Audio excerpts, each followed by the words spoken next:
Fora da política não há salvação. Um canal e podcast para discutir política. Produzido por mim, o cientista político Cláudio Couto.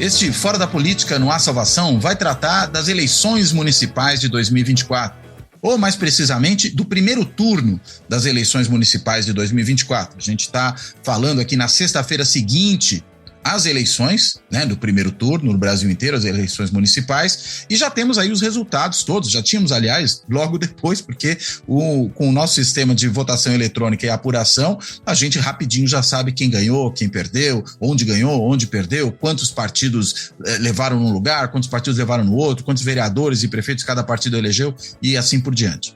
O fato é que a gente tem uma eleição em que nós vimos que aqueles partidos que no âmbito nacional, no Congresso Nacional, correspondem ao Centrão, eles mantiveram a mesma fatia, mais ou menos, que vinham tendo historicamente. Historicamente, esses partidos têm cerca de 68%, em média, da votação nos municípios, de ganho de eleições em municípios. Ganham 68% dos municípios historicamente, quando a gente olha lá desde 1982 até hoje. Nessa eleição, atingiram 71%. Então, a gente pode dizer que ficou mais ou menos na mesma, a média é isso, às vezes um pouco para cima, às vezes um pouco para baixo, o Centrão ficou mais ou menos do mesmo tamanho. A esquerda, hegemonizada aí pelo PT em certo sentido, mas nos municípios não é tanto assim, porque o PSB, por exemplo, é um partido grande nos municípios, ela ficou quase que do mesmo tamanho no primeiro turno do que ela teve no total na eleição passada. Teve 15% na eleição passada, teve agora 14% dos municípios no primeiro turno. O que é um declínio imenso em relação ao ápice da esquerda, que foi lá em 2012, quando a esquerda chegou a atingir 29% das prefeituras.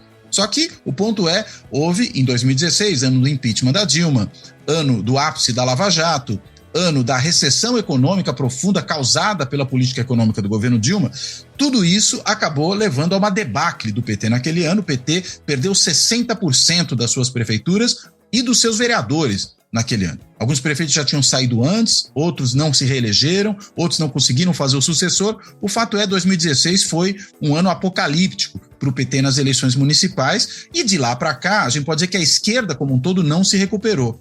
Mesmo nessa última eleição, essa de agora, de 2024, a gente viu ali um pequeno crescimento do PT e do PSB em relação às eleições anteriores, mas em compensação, PCdoB, PDT, esses partidos perderam muito. E aí a gente tem no balanço das coisas a esquerda mais ou menos do mesmo tamanho, embora mais concentrada hoje em PT e PSB do que nos demais partidos que compunham esse campo. Vimos também o praticamente desaparecimento do que a gente podia chamar de centro-direita ou direita ideológica, mais programática ali, mais moderada, ao mesmo tempo, que não corresponde propriamente aos partidos do Centrão. Estou me referindo aqui ao PSDB, ao que foi outrora o PFL-DEM, lembrando sempre que o PFL-DEM foi um partido que às vezes se associa ao Centrão, mas eles ficaram todos os 8 anos ali de governo Lula e mais os 6 anos ou 5 anos e meio de governo Dilma na oposição firmemente. Perderam deputados, perderam força, mas se mantiveram ali, ou seja, não dá para dizer que o PFL, o DEM, era exatamente Centrão. Se fosse Centrão, teria aderido ao governo. Não fez isso. O fato é, esse grupo saiu desse lugar, porque afinal de contas, com a fusão do DEM com o PSL, virando União Brasil, virou também um partido de adesão, ou seja, esses partidos que aderem aos governos em troca de algum tipo de benefício, e na realidade virou Centrão. Só que esse Centrão, ao mesmo tempo, perdeu um partido importante, já vou falar disso. Mas o ponto é, esse centro-direita, direita moderada de PSDB, PFL no passado, e ainda podemos colocar aí o Cidadania, ele definhou. A gente está falando de alguma coisa como 6% de gente que já teve muito mais de prefeituras no país. Ou seja, é uma área que está desaparecendo. E talvez a novidade, pelo menos na leitura que eu faço aqui, vamos ver se o meu convidado de hoje também concorda com isso ou não, ele não é obrigado a concordar com nada, muito pelo contrário, a gente já concorda com o time para que torce, isso já é suficiente. Mas o fato é, a grande novidade dessa eleição é o estabelecimento, poderíamos assim dizer, de uma extrema-direita organizada partidariamente nos municípios. Porque o Partido Liberal, o PL, que já foi um partido do Centrão, sempre bom lembrar que o PL foi o partido que indicou o vice de Lula em 2002, né? O José de Alencar era do PL, integrou os governos petistas, anteriormente já tinha aderido aos governos FHC, enfim, foi um partido que sempre operou ali na órbita do governo, como todo partido de adesão, todo partido do Centrão. O PL, o fato é que, com a entrada de Bolsonaro e do bolsonarismo, acabou sendo o partido oficial da extrema-direita hegemônica no Brasil, que é justamente o bolsonarismo. Tem ali o satélite extremista de direita, né, que é o Nanico, o Partido Novo, mas o que conta mesmo é o PL. E o PL e o Novo somados chegaram a 10% das prefeituras no primeiro turno e ainda tem um segundo turno por vir, sabendo que esse segundo turno é um segundo turno que tem muitos candidatos do PL disputando as prefeituras agora nesse momento, o que pode levar até a um certo aumento dessa participação da extrema-direita nas eleições. Entendo eu aqui que talvez essa seja a grande novidade. Não o Centrão continuou igual, não a esquerda que continuou pequena e não se recuperou do baque de 2016, não a direita, centro-direita programática, poderíamos assim chamar, que definhou, mas a extrema-direita que está realmente se firmando nos municípios. Mas será que é só isso? Ou será que é isso mesmo? Enfim, para discutir esses temas, ver se a gente converge ou diverge em vários desses assuntos aqui dos quais eu falei até agora, eu tenho aqui como convidado meu grande amigo, colega, primeiro entrevistado do Fora da Política Não Há Salvação, né, lá atrás, que é o professor Carlos Melo. Carlos Melo é cientista político, professor do INSPER, como eu já falei, corintiano, o que evidentemente é uma credencial que o torna mais nobre ainda do que já seria por todos os outros qualificativos. E eu quero, claro, agradecer aqui ao Carlos por topar fazer essa conversa aqui na semana subsequente à eleição e começo perguntando: Carlos, você considera adequada essa análise que eu fiz ou você tem pontos de divergência? Por onde você vai? Como é que você vê o Brasil que sai das urnas nas eleições municipais? Por favor, Carlos. Cláudio, muito obrigado pelo convite, prazer estar aqui com você, estar aqui com a tua audiência. Eu fui o primeiro entrevistado, mas de lá para cá eu tenho acompanhado e já te disse pessoalmente, tenho adorado o que você tem feito. É um trabalho extraordinário, cara, de uma qualidade, de uma amplitude, porque você conhece todo mundo, você traz todo mundo, gente relevante, entendeu? Para mim é uma fonte muito interessante de aprendizado, inclusive. Então, parabéns, eu acho que deu bons frutos, não é? Aquela semente que você me apresentou há algum tempo, sei lá, 2 anos talvez. Não é? Mas vamos lá. Eu concordo e discordo. Não é? Por quê? Eu acho que tem essa coisa, o PL e o seu satélite, né, novo, que deixou de ser aquele novo, prometia muito lá atrás, tal, para ser um partido de adesão de direita. Né? Um partido liberal de verdade, né? Exato, mas, enfim, deixou de ser isso. Né? Aliás, registre-se, né, goste ou não, a postura que o João Amoedo, postura digna que o João Amoedo teve, inclusive no confronto com o Novo, defendendo as suas ideias, enfim, isso é importante registrar. Mas e apoiando até o Lula na eleição, no segundo turno da eleição de 2022, né? Não por gosto, mas por clareza. Não é? Exato. Isso foi importante, sim. Agora, vamos lá. Eu acho que você tem um elemento que é importante, eu acho que é bem sacado, dá quase 10% isso, mas a gente tem um elemento aí que é o seguinte, esse PL, mesmo sendo PL, ele também mostrou, como toda a direita, sinais de estremecimento. Né? Um cristal trincado. Né? Por exemplo, em alguns lugares, você pega o ex-presidente Bolsonaro, que seria, em tese, o garoto propaganda do PL, o símbolo do PL, a liderança do PL, disputando contra o próprio PL. Né? Brigando com governadores, por exemplo, que eram aliados dele há pouco, né? Desobedecendo a orientação do seu partido. Você vai pegar, no caso aqui de São Paulo, próceres do PL que desobedecem o PL e que vão apoiar Pablo Marçal, não é?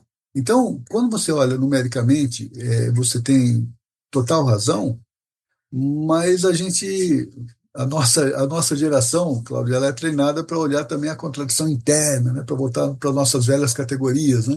E na contradição interna, você vê essas disputas. O PL não é mais do Centrão, não é? Não, o PL não é mais do Centrão, Cláudio, mas é muito contra a vontade do seu principal dirigente, né? Valdemar Costa Neto é um adesista, né? Por quanto tempo ele suportará estar fora do governo?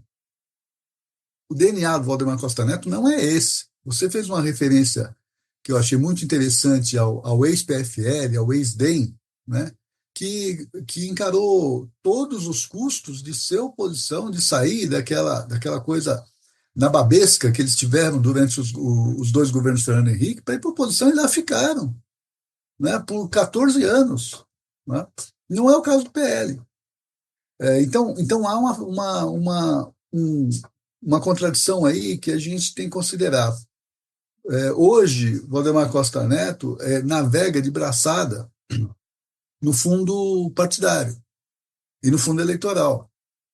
E aí a gente vai precisar ver na próxima eleição qual o tamanho da bancada que sai esse PL. Valdemar Costa Neto terá esse patrimônio todo, né?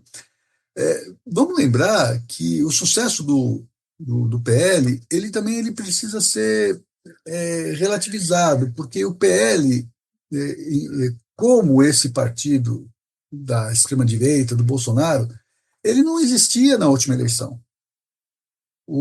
Aliás, o Bolsonaro, na eleição municipal de 2020, ele não tinha nem partido. Era, em tese, o PSL, que era o ex-partido dele com quem ele brigava. A sua base estava no PSL. Né? Depois, uma parte do PSL se fundiu com o DEM e fundou a União Brasil, e uma parte foi para o PL. Então, esses ajustes todos a gente precisa considerar. Eu acho que o número que você levanta é um número importante, mas a gente tem uma série de poréns para considerar para ter uma dimensão exata do que é o PL que saiu daí. Eu tendo a ver essa eleição de uma forma um pouco mais ampla, no sentido que, olhando para a direita, né? A direita saiu vitoriosa dessa eleição? Bom, a meu ver, sim. Daqui a pouco eu faço uma ponderação de um colega, mas a meu ver, sim. Mas ela sai fragmentada. Ela sai muito fragmentada. Quantas direitas saíram dessa eleição? Porque até recentemente, quando você falava em direita, você falava de um campo político hegemonizado pelo Jair Bolsonaro. Hoje, você vai perceber que tem conflito do Bolsonaro com o Ronaldo Caiado, tem conflito do Bolsonaro com o Ratinho Júnior, e tem conflito do Bolsonaro com o Tarcísio. Outro dia me falaram, eu estava falando da proximidade do Tarcísio com o PSD, e aí um colega me falou assim, mas veja, ele não é do PSD, ele é do PE, ele é do Republicanos. E a pergunta que eu fiz para ele foi a seguinte, mas por que ele não, depois de 2 anos, ainda não foi para o PL? Seria natural, se elegeu pelos republicanos, a liderança é o Bolsonaro, é o partido Bolsonaro, por que o Tarcísio não migrou para o PL? Por que o Tarcísio se manteve nos republicanos? E por que o Tarcísio tem uma porta enorme aberta para o PSD? E daqui a pouco a gente pode conversar sobre o PSD. Né? Então, eu acho que a direita ganhou. O Felipe Nunes, com quem eu estive essa semana num programa, ele tem uma formulação um pouco diferente que eu acho muito interessante. A formulação dele é que o antipetismo ganhou. Eu tendo a concordar com ele mais do que comigo, para te falar a verdade. Né? Por quê? Porque esse bloco todo dessa direita fragmentada, ele vai se identificar mesmo, no final das contas, no antipetismo. E no antipetismo, ele pode se unificar novamente. Essa é a reflexão que eu fiz a partir da ponderação do Felipe. Então, está fragmentado, nesse sentido, é uma boa notícia, embora tenha a direita tenha ganho a eleição, não é? A boa notícia é que ela ganhou, mas ganhou fragmentada, né? É um atenuante importante. No entanto, essa fragmentação me parece depender da força que o antipetismo ainda pode ter para as próximas eleições, e talvez a gente consiga ter uma ideia disso a partir do segundo turno de São Paulo. Agora, algumas coisas aí em relação ao que você levantou. Uma primeira, né? Esses conflitos todos que o Bolsonaro vem tendo, né? No caso interno ao PL, é interessante porque há uma tensão ali, né? Entre, digamos, um PL centrão, que está, de alguma forma, no DNA do Valdemar Costa Neto, e o PL ideológico de extrema-direita, que é representado não só pelo Bolsonaro, mas pelo bolsonarismo todo que embarcou com ele ali dentro. Agora, a gente tem primeiro, acho que esse é um ponto, um crescimento muito significativo do PL nessas eleições municipais, não chegou às 1.000 prefeituras lá que o Valdemar esperava, mas ainda assim cresceu muito, ultrapassou as 500 prefeituras agora no primeiro turno, e só isso aí já vai dar perto ali dos 10%, que foi o que a extrema-direita ganhou, né, pensando especificamente no PL. O Novo ganhou só 18 prefeituras, é pouca coisa, evidentemente. Agora, esse crescimento muito grande do PL, que também foi um crescimento da bancada no Congresso Nacional, né, tanto na bancada no Senado, como principalmente na bancada na Câmara, que virou a maior bancada na Câmara, com praticamente 100 deputados, né, 99, para ser mais preciso, mas enfim, podemos arredondar aí para sempre pensar num número redondo disso. Isso se dá pelo bolsonarismo ter entrado no PL, né? Não é pelo velho estilo PL centrão, Claro, né? claro, claro.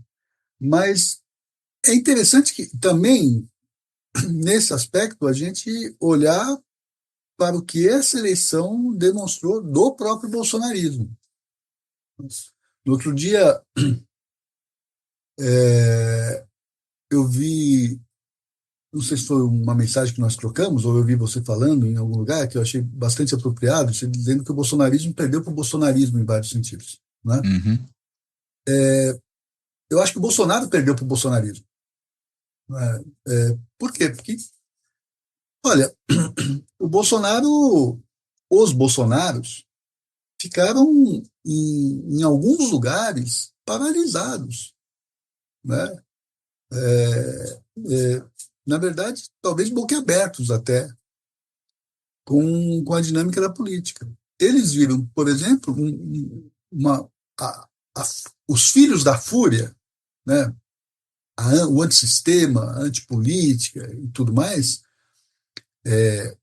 se, se descolarem dele em São Paulo.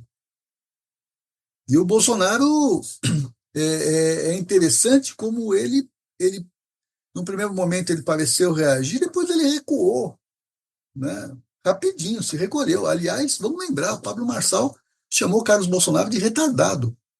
Sim. E no dia seguinte, o Carlos Bolsonaro solta um Twitter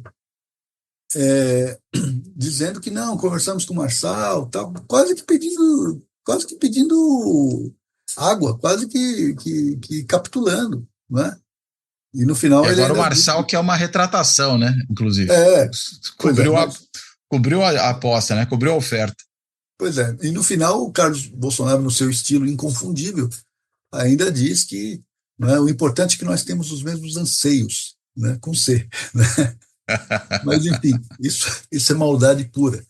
De qualquer forma, você vê ali que a esfera do antissistema, da antipolítica, a fúria, os filhos da fúria, que não são só do Brasil, né, que é um elemento da política moderna, internacional, eles também olhavam para o Bolsonaro e começaram a dizer o seguinte: não, esse Bolsonaro sucumbiu ao sistema.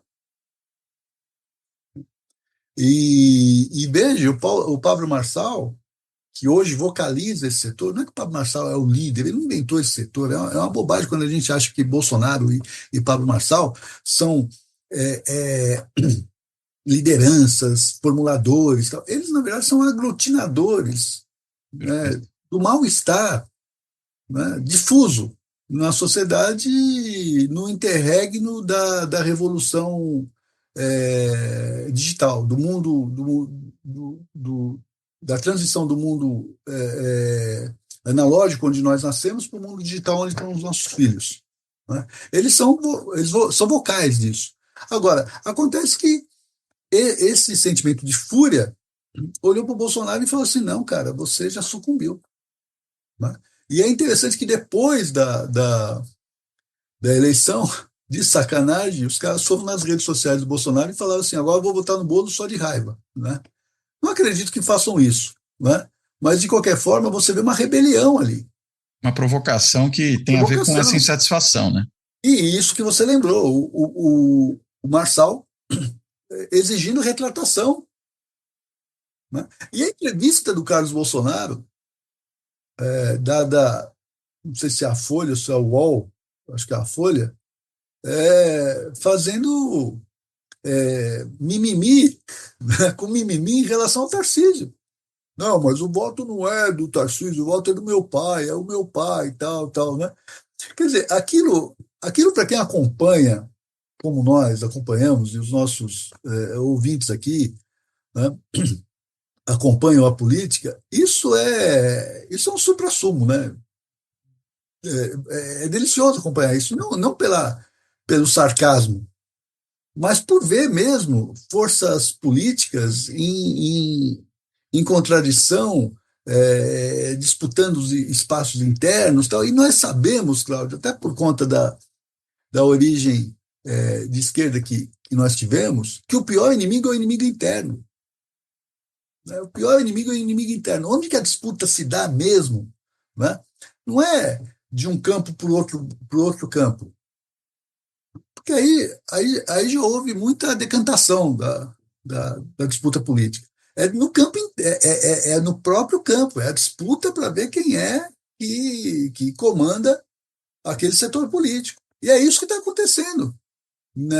É isso que essa eleição demonstrou. Mas aí eu quero voltar para a formulação do Felipe Nunes, que me parece interessante. Se quem, na verdade, ganhou foi o antipetismo, bom, se o petismo não reage, se o presidente Lula, o lulismo não reage, esse antipetismo ele pode voltar a se aglutinar em 2026 e pode dar trabalho.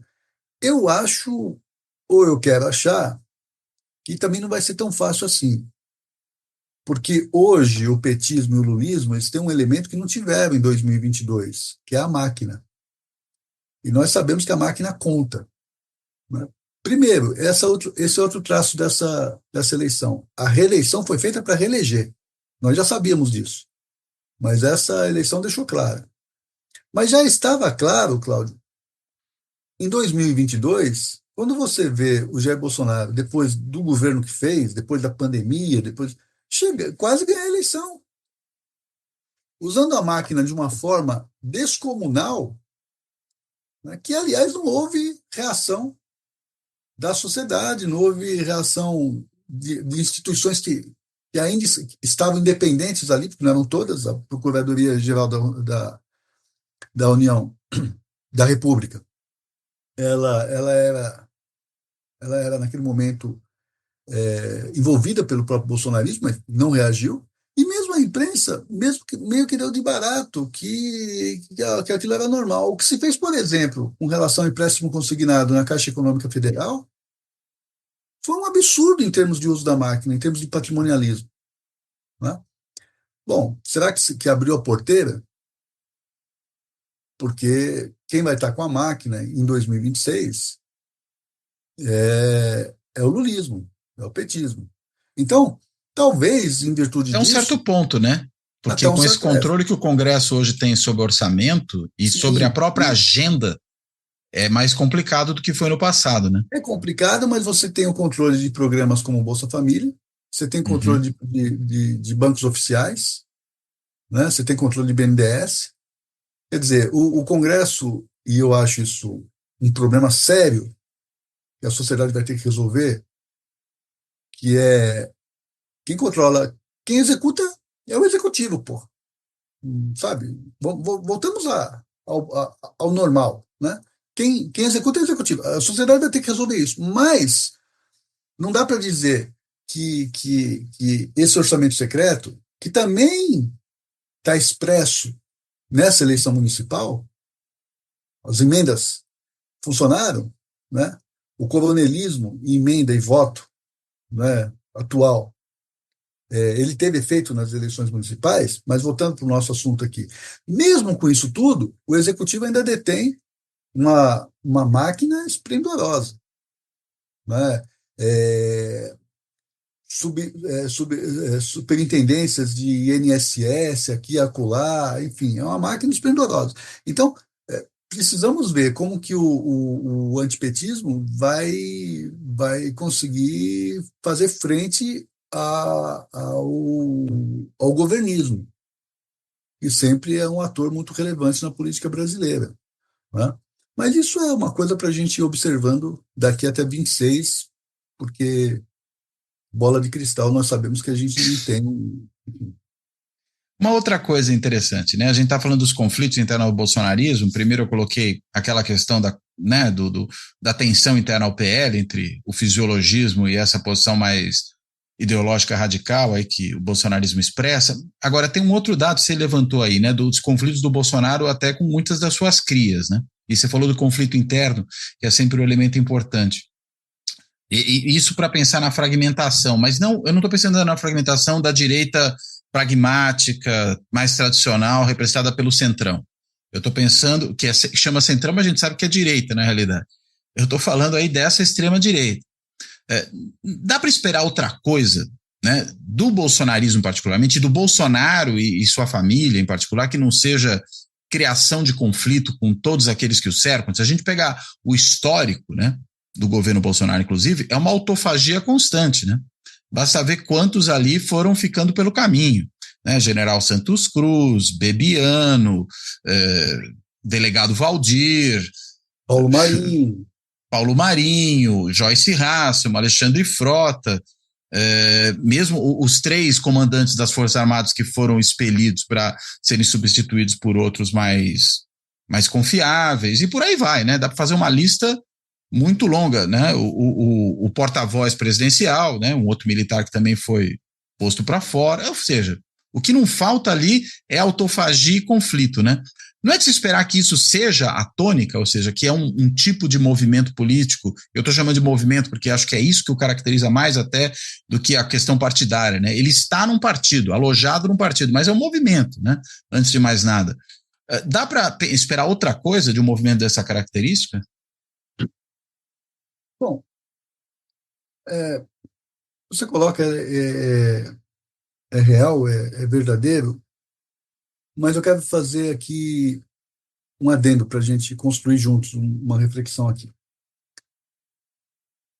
O que você está colocando é um traço de personalidade dessas lideranças que é muito forte, né? Nós conhecemos sempre, temos colegas, enfim, que ao longo da vida você vê o cara brigando com todo mundo, daqui a pouco ninguém é amigo do cara, o cara está sozinho, enfim, e tal. Isso acontece, infelizmente isso acontece, né?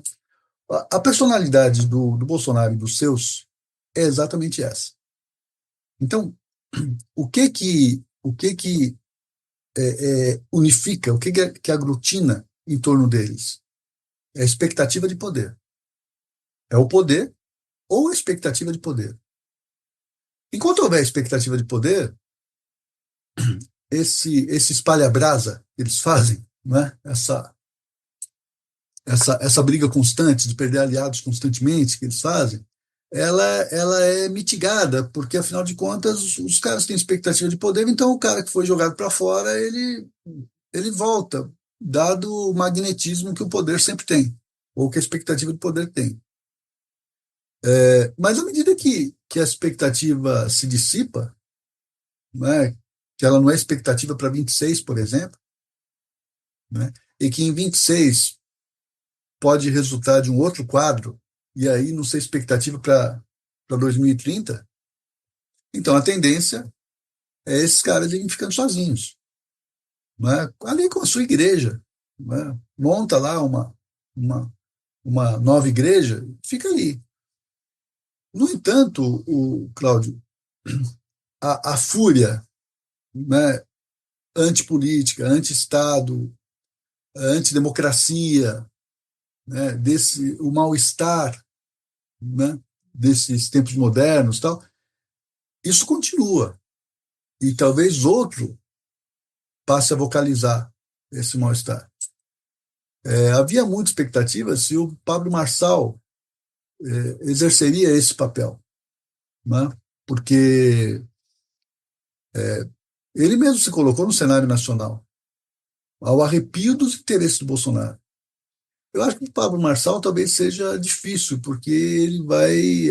A tendência natural é ele se haver agora numa situação muito complicada com a justiça eleitoral, civil e criminal.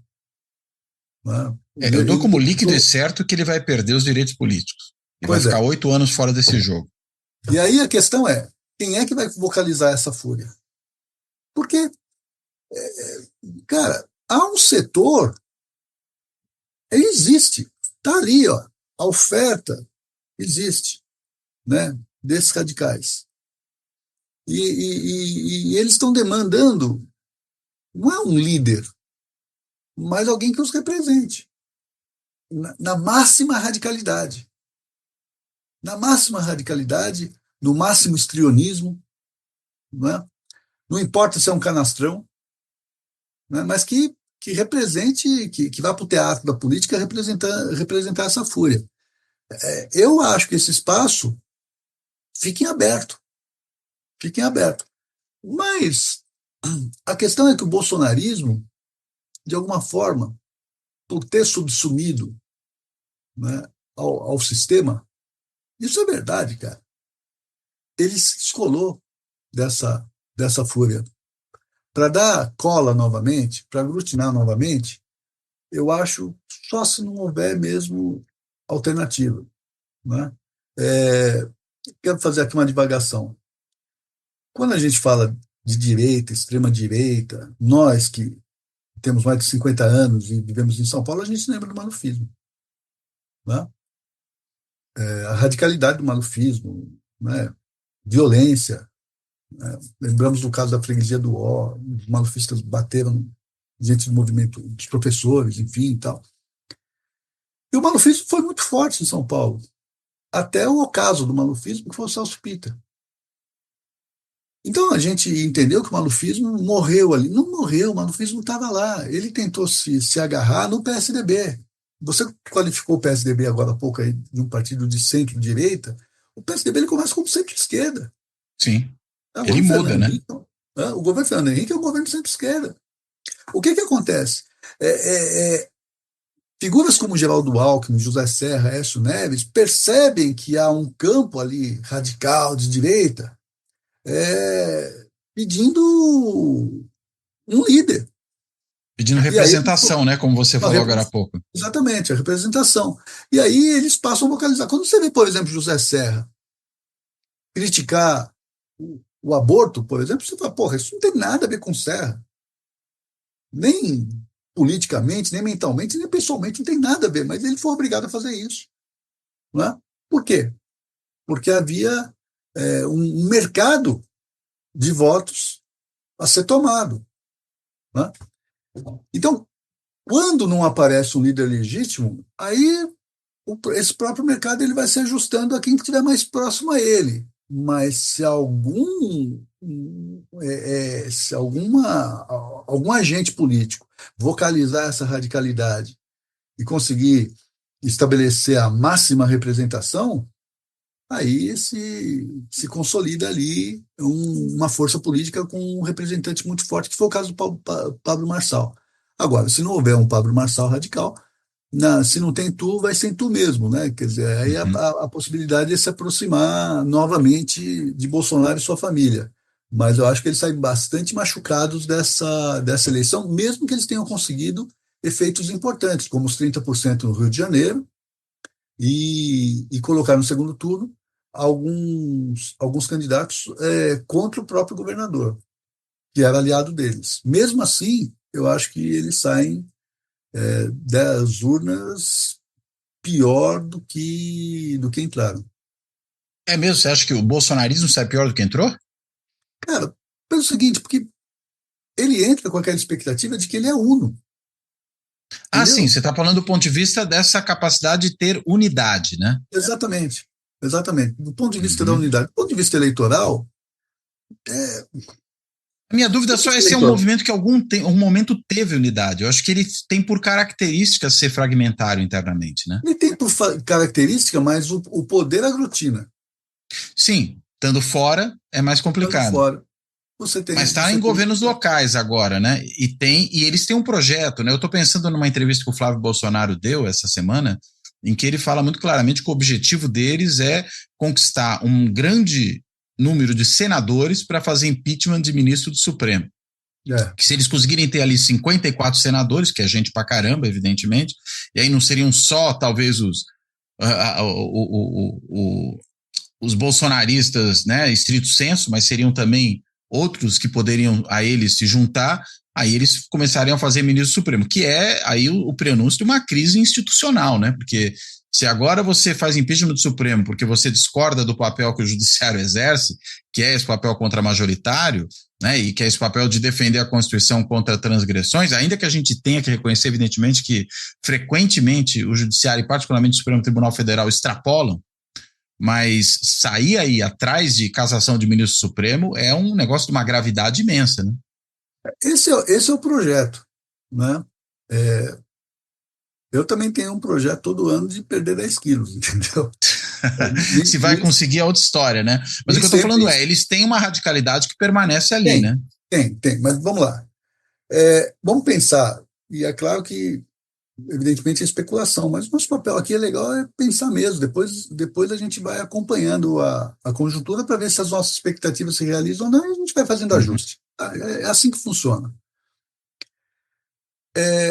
Fazer o maior número de senadores possível, porque aí você tem, né, esse acerto de contas com o Supremo, sobretudo com Alexandre de Moraes. Né? Tá bom. Agora, quem pode se eleger senador?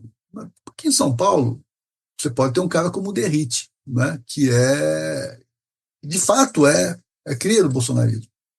Então, eu diria para você que você pode contar como um voto certo nessa empreitada, uma vez que ele seja eleito. Mas, por exemplo, em outros estados, a tendência é que governadores que se elegeram no bolsonarismo, né, lá em 18, né, em 2026, que não possam disputar a reeleição, sejam candidatos ao Senado. E talvez e é muito provável que se elejam senadores a despeito do bolsonarismo, independente do bolsonarismo. Por que adeririam a uma loucura como essa? Né?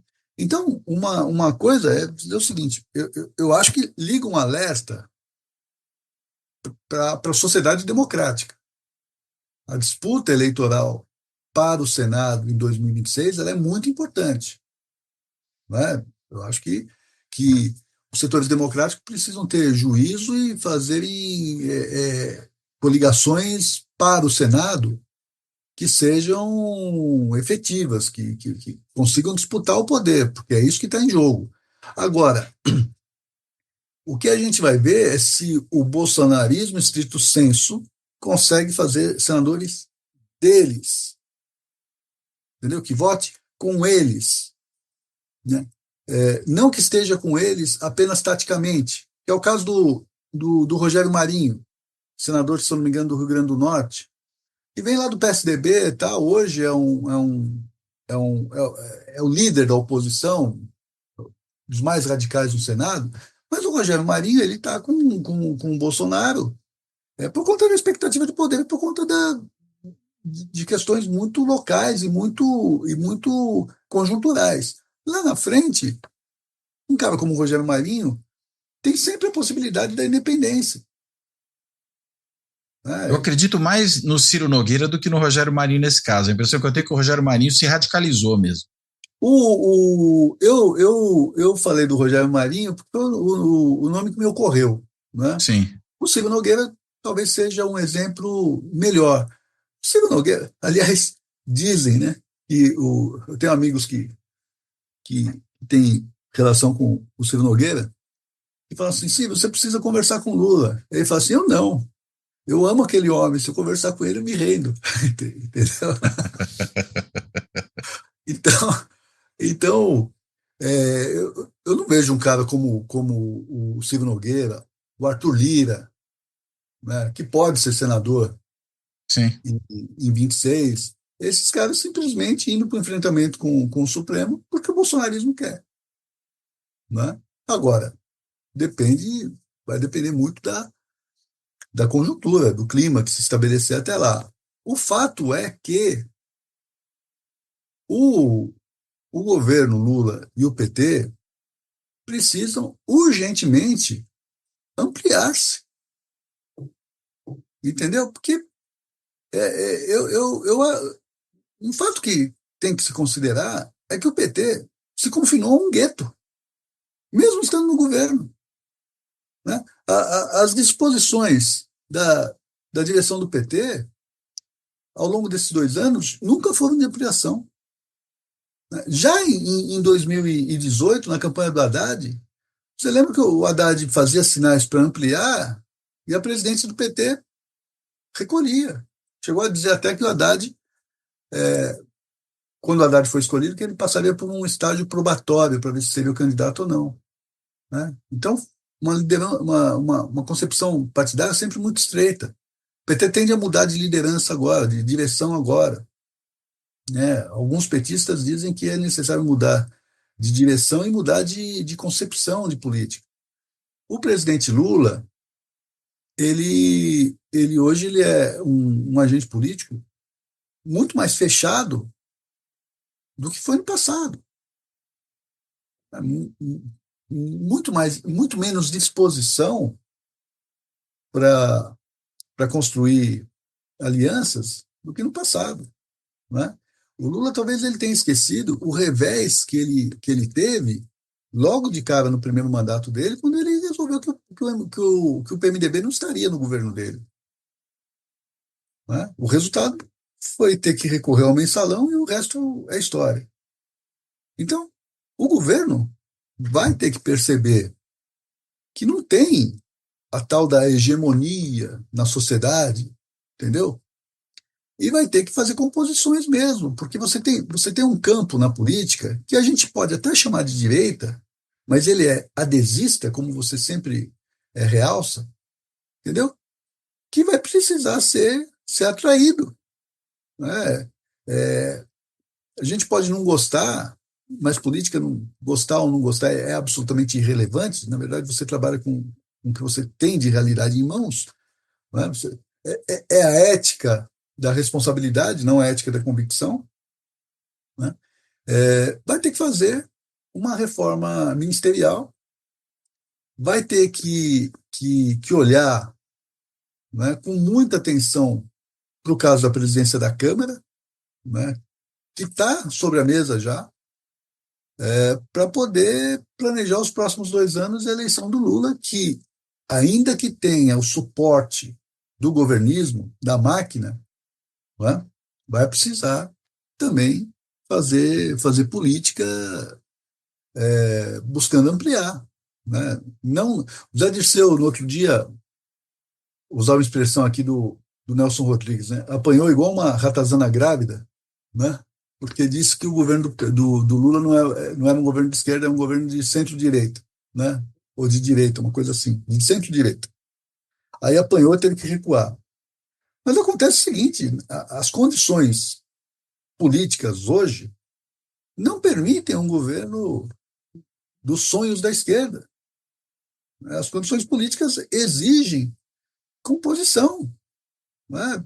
A gente pode não gostar, pode torcer o nariz. Aliás, os bolsonaristas também torcem o nariz, né? Quando veem que precisam fazer composição e tal, mas ou é isso, ou é a fragmentação e o isolamento, né? Como nós cansamos de ver, inclusive na vida pessoal, né? De várias pessoas, de vários, enfim, conhecidos nossos.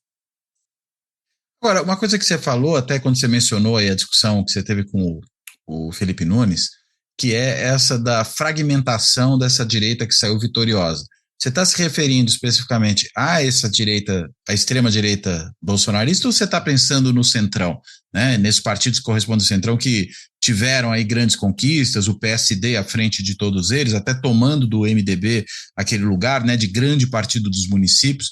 A que você está se referindo especificamente quando você fala dessa direita fragmentária?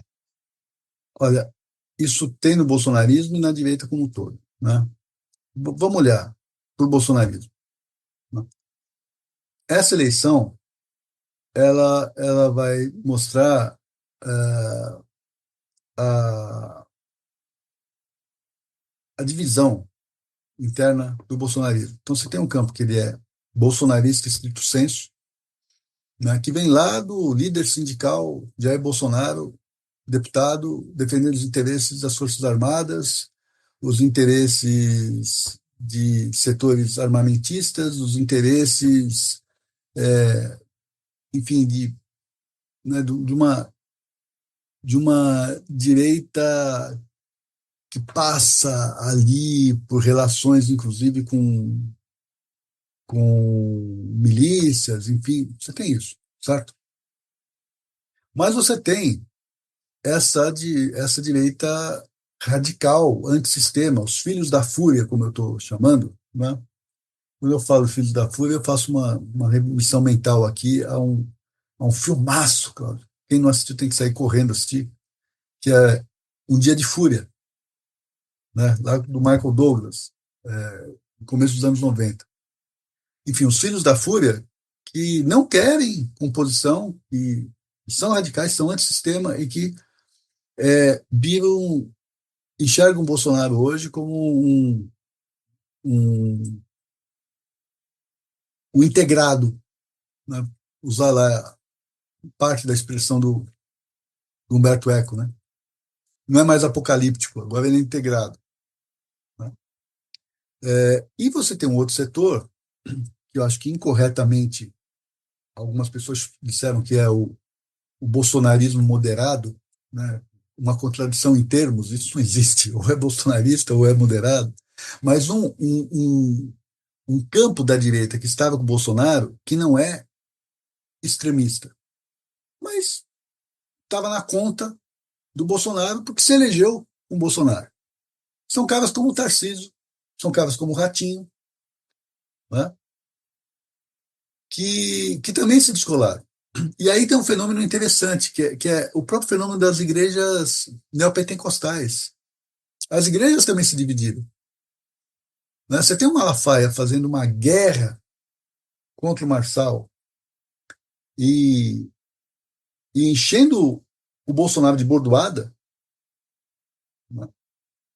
Mas você tem Marcos Feliciano e outros pastores aderindo ao Marçal. Então, se você for olhar para o campo do bolsonarismo, você vê essa fragmentação. No campo da direita, você vê ela ainda mais forte, porque você tem que acrescentar essa fragmentação do fragmento, que é o bolsonarismo, a atores, são os adesistas, né? Os partidos adesistas, o PP, União Brasil, que não é mais o DEM, né? E também tem um componente adesista muito grande, o, o Republicanos, né? E um ator que a gente vai ter que ficar de olho daqui para frente, que é o PSD. O PSD ele é interessante, ele é e não é adesista.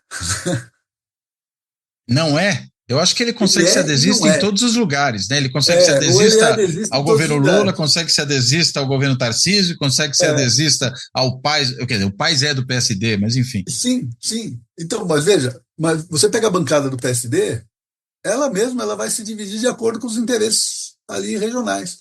Sim. O Kassab, ele fez um desenho muito interessante de um partido nacional com muita autonomia regional.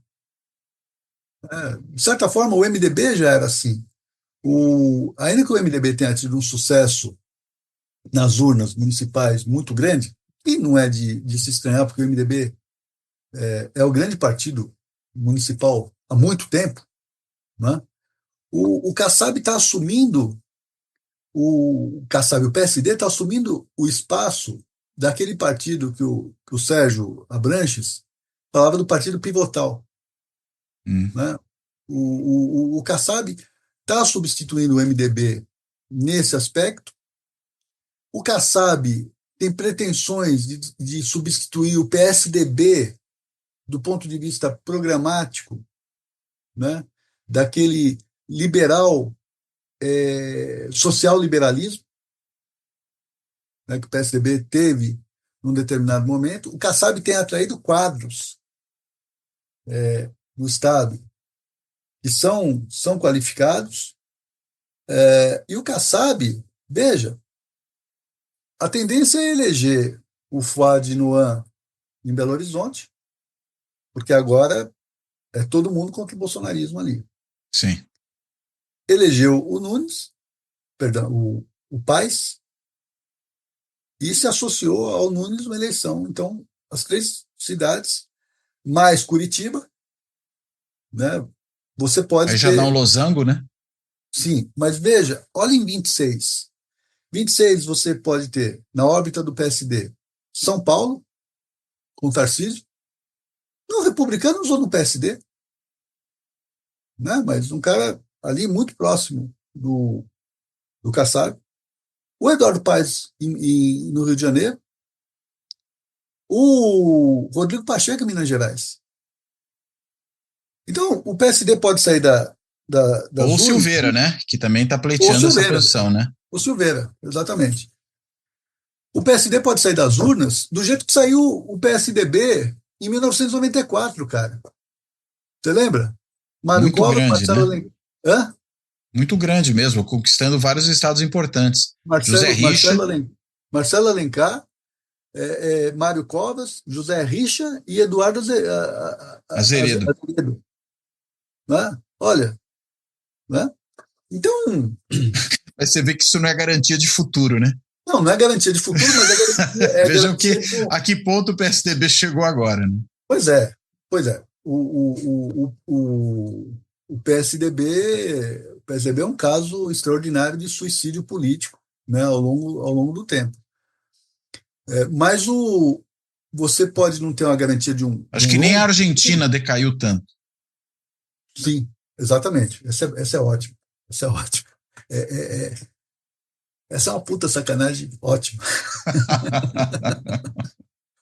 Mas vamos lá. Se você tem isso em 26, pô, olha o poder em 30, onde esses atores vão estar disputando a reeleição.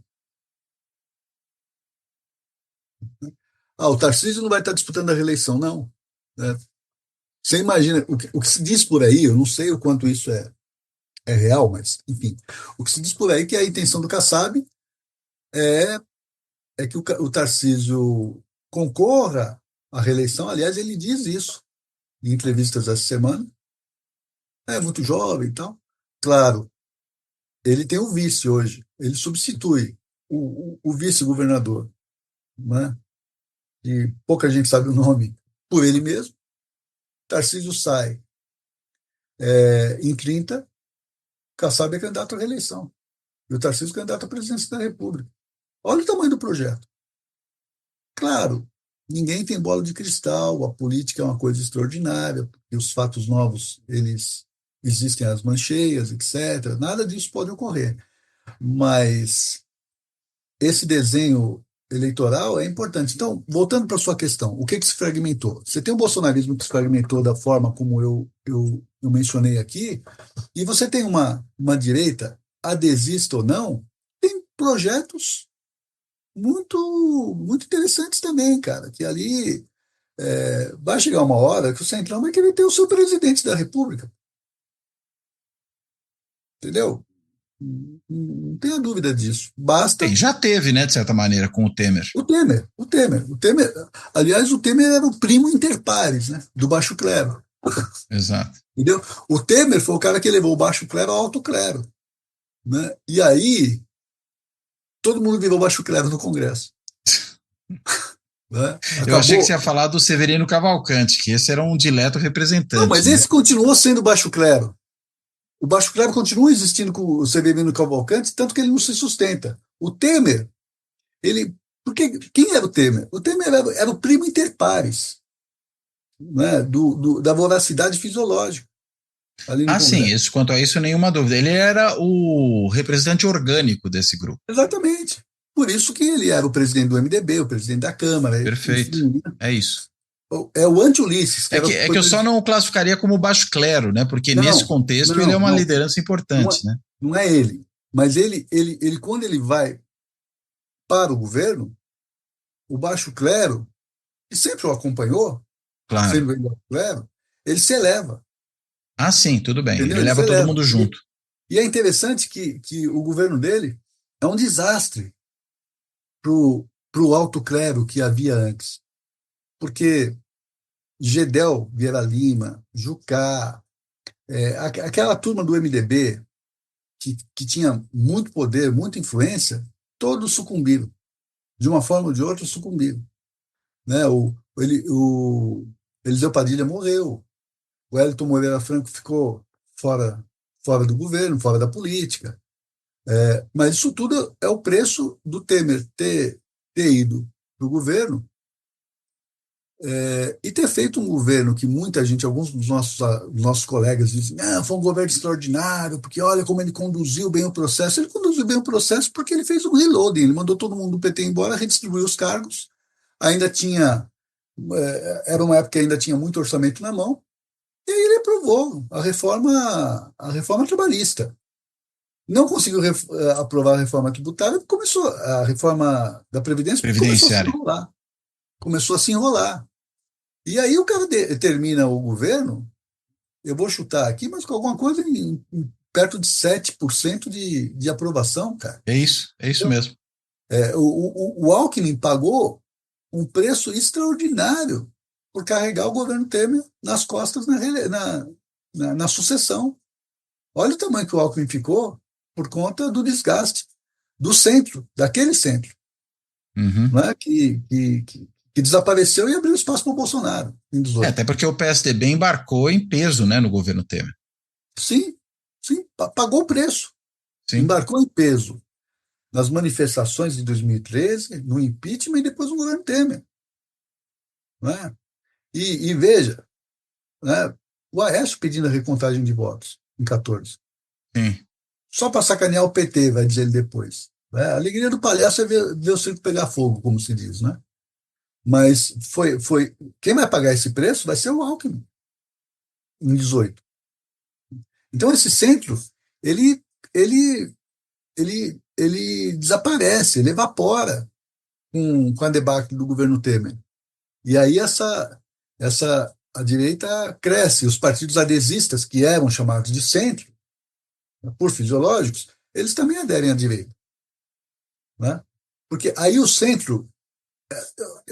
Eu tenho aqui uma hipótese, Cláudio, para compartilhar com você e com quem está nos acompanhando.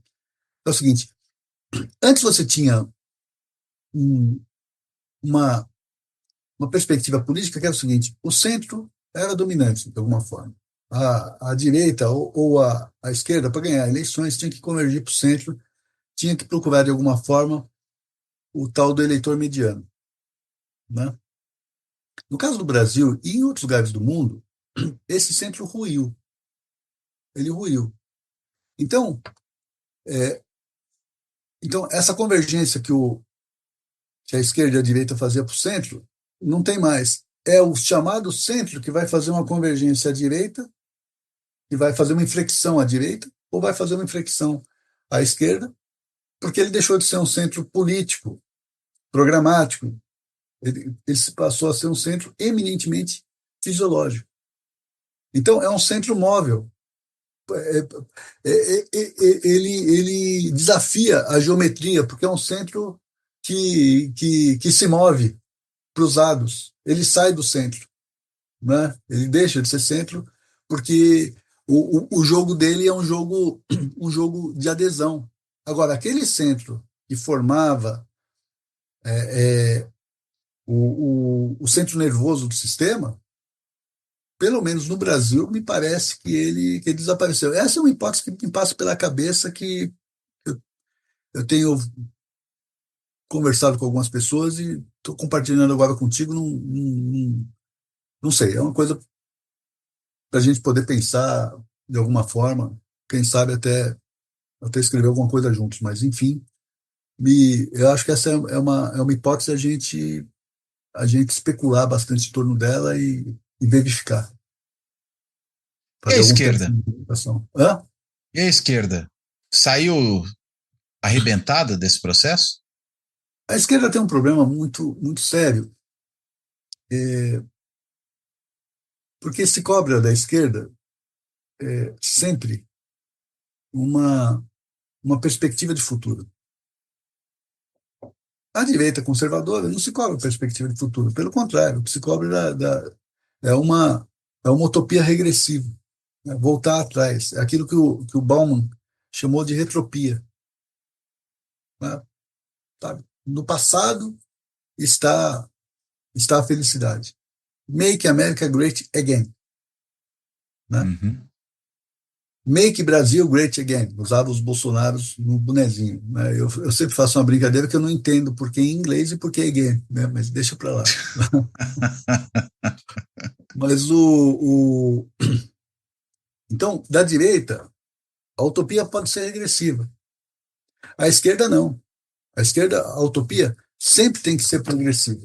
Sempre tem que ser olhando para o futuro, né? Tirar a gente daqui para um lugar melhor. O problema, cara, é que esse futuro hoje, ele é pouco visível, entendeu? Esse futuro hoje, ele com essa revolução tecnológica, né, a gente não sabe exatamente onde o futuro vai estar, né?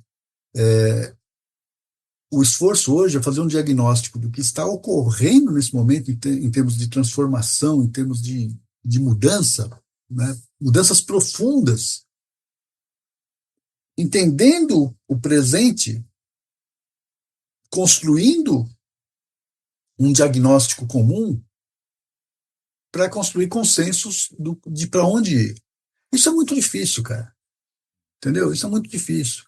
Não basta uma utopia bobinha, sabe? Tipo, ó, no futuro seremos todos felizes. Seremos todos felizes como? Né? É, a geração dos nossos filhos, né?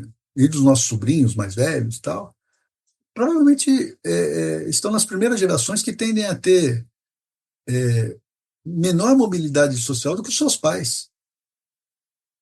Entendeu? A tendência é o empobrecimento ali. Não é aquela mobilidade social, né, que as nossas gerações tiveram e as anteriores, né, o sujeito sai de filho de analfabetos para doutor, etc., que já era muito raro, vai ser muito difícil, porque esse cara que virou doutor, é difícil o filho dele exceder ele. É difícil o filho dele ir além. Esse cara que vem lá do campo e que vira operário e que tem uma vida mais ou menos confortável, a classe operária vai ao paraíso, né? Tem ali acesso ao consumo, tal. Aqui no Brasil viveu seu paraíso no governo Lula, com consumo, tal. Esses filhos, eles vão ter muita dificuldade, cara, porque você vai tendo uma precarização do mundo do trabalho. Você vai tendo profissões que aparecem e desaparecem muito rapidamente. Você vai exigindo um grau de qualificação que não é mais o sujeito se formar em alguma coisa e ficar a vida inteira trabalhando naquilo. A educação precisa ser outra, aprender a aprender. Coisa que nós não temos no nosso sistema educacional ainda, né? Então, olhar para o futuro, falar assim para o garoto: olha, teu futuro tá mais ou menos garantido, né? Sabe? A ideia de um American Dream mundial, né? Acabou. Acabou. Em vários aspectos, esse futuro ele é distópico. Então, a esquerda, ao contrário da direita, ela tem que se defrontar com esse cenário. Tem que dar respostas para esse cenário. E aí você tem um outro problema que é a própria esquerda. Uma grande parte da esquerda são filhos de ontem, são homens de ontem. O presidente Lula, com todo respeito à história do presidente Lula, o presidente Lula é um homem de ontem. A sorte dele é que o Bolsonaro é um homem da Idade Média, né? Mas é um homem de ontem. Então, o exemplo disso, Cláudio, que é absolutamente entristecedor, né, foi o 1º de maio desse ano. Esvaziado, né? No estacionamento do nosso glorioso Esporte Clube Corinthians Paulista, entendeu? 1.500 pessoas, 2.000 pessoas naquele espaço enorme, absolutamente esvaziado. Não, porque foi mal convocado. Foi mal convocado? Pode até ser, mas, cara, a questão é o seguinte, que se você for pensar em bases sindicais da época do Lula, Não do tem mais Luxemburgo, isso, né? não tem mais, cara. Não tem mais. Na Entendeu? verdade, foi uma celebração fora de época, mais do que fora de lugar, né? Pois é, fora de. Exatamente, sabe, cara, foi uma coisa.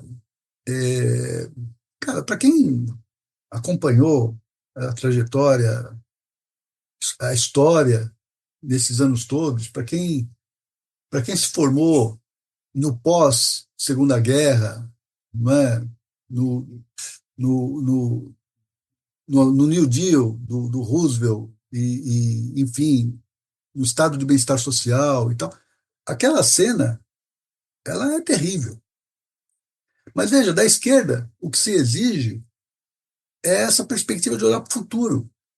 Mas você tem uma esquerda que está presa no passado, e você tem uma outra parte da esquerda que não está presa no passado, mas tampouco consegue ainda ter condições concretas de falar sobre o futuro.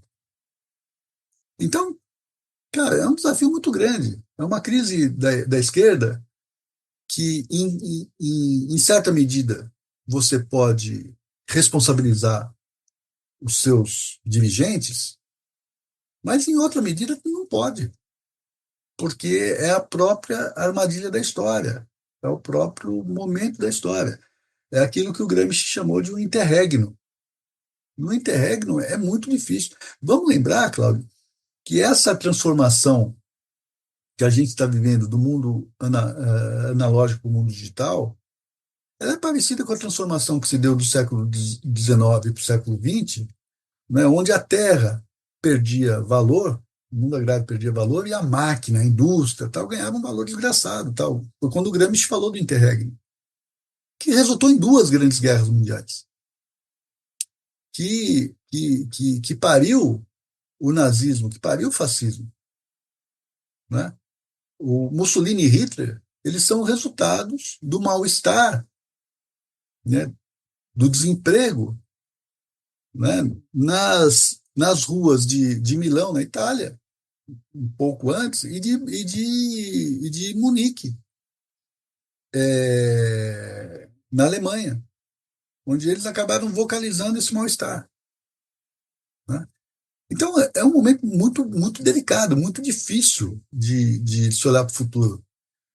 E, e quem é cobrado disso, justa ou injustamente, justamente porque foi quem sempre tentou construir uma utopia olhando para o futuro, é a esquerda. Injustamente, porque é muito difícil construir uma utopia num momento como esse. Né? Mas, enfim, ninguém escolhe o período histórico em que vive. Né? É esse momento que a gente está vivendo. Você terminou com uma fala otimista, né, Carlão? Então, Cláudio, as pessoas têm dito, pô, cara, você é muito, muito pessimista. Aí eu falo que todo o meu otimismo eu tenho gasto com o Corinthians. E ele tem se esgotado muito rapidinho, entendeu? Muito rápido. Ele, ele acaba rapidinho e só me sobra o pessimismo quando eu vou falar de política, né? Mas, enfim, no futuro estaremos todos vivos se sobrevivermos, né, ao presente. Né? No Muito longo bom. prazo estaremos todos vivos se sobrevivermos ao curto prazo. É uma perversão do raciocínio do Keynes. Né? se no longo prazo não estaremos todos mortos, né? Exatamente. Exatamente. Estaremos vivos, né? Sim. Se a gente sobreviver ao curto prazo. Muito bem, Carlos. Muito obrigado pela conversa. Eu quero te devolver a palavra agora para, enfim, se ainda faltou algum ponto que você acha importante abordar agora, você possa fazer e para fazer a sua amarração final. Por favor, Carlão. Cláudio, você sabe que a gente tem um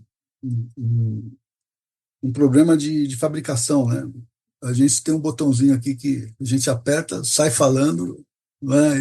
E se não tiver nada que segure, você fala durante horas. A gente foi treinado assim, né?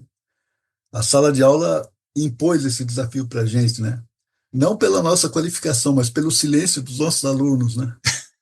Então a gente precisa ocupar o silêncio de alguma forma, né? Precisa ocupar o silêncio de alguma forma e você vai se especializando em falar. Eu acho que eu já falei o suficiente. Eu acho que a gente não tem jeito, a política se faz a cada dia, você tem que acompanhar as variáveis que a gente desenhou aqui, elas têm que ser acompanhadas. Algumas vão vingar, outras não. Algumas vão desaparecer, outras vão se transformar. E é disso que vive, né, o sujeito que se mete a fazer análise política, né, que é o nosso caso. Então, o que eu tenho conversado lá no INSPER, num programa que nós temos lá chamado Café com Políticas, que você já deu o prazer da gente ter participado, é que a gente não precisa conversar muito, a gente precisa conversar sempre. Uhum. Né? Até para ir se atualizando, né? E atualizando as percepções, né? Se reunir a miúde e ir atualizando tal. O nosso amigo Aldo Fornazieri, ele tem cobrado da gente, de mim, de você, eu sei disso, que ele me falou, que a gente comece a compor, né, um grupo que se reúna mais vezes, que converse mais vezes e comece a tentar encontrar saídas para isso. O Aldo está certo. Né? Eu também acho. Se a coisa vai acontecer ou não, eu não sei, né? Mas ele está certo. Grande Aldo, né? de toda forma. Então eu falei o suficiente e, olha, apertei o botão de novo e comecei a falar novamente desbragadamente.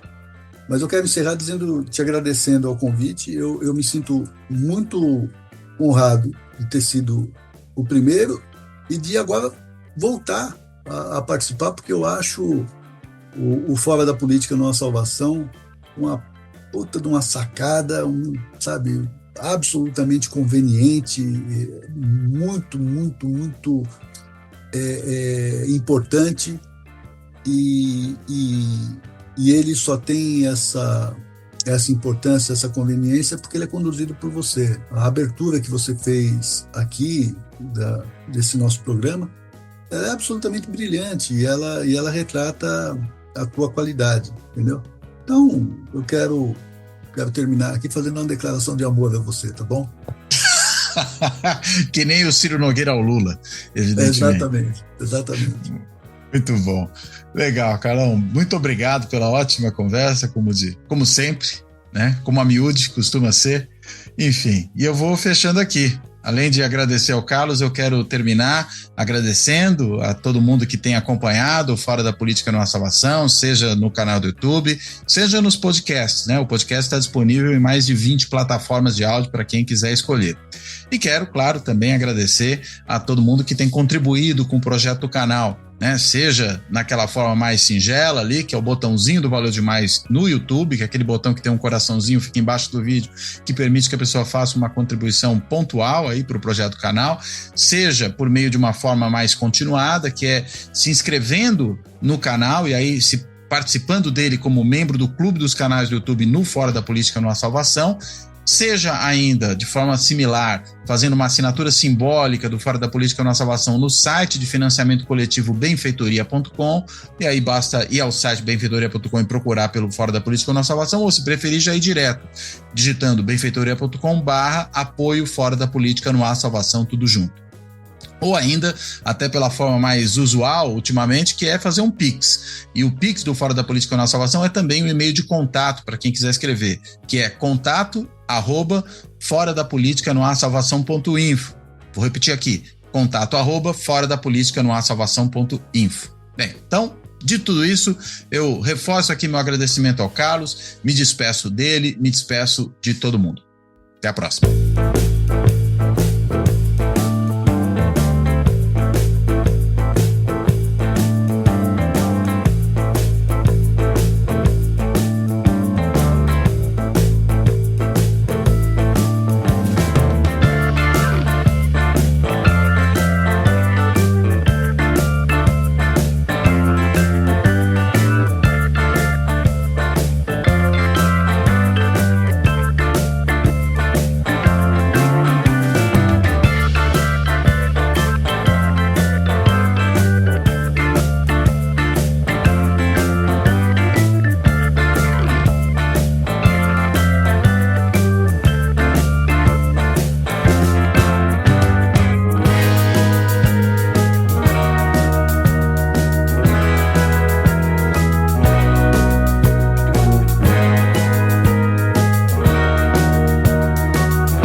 Fora da Política Não Há Salvação. Um canal e podcast para discutir política. Produzido por mim, o cientista político Cláudio Couto.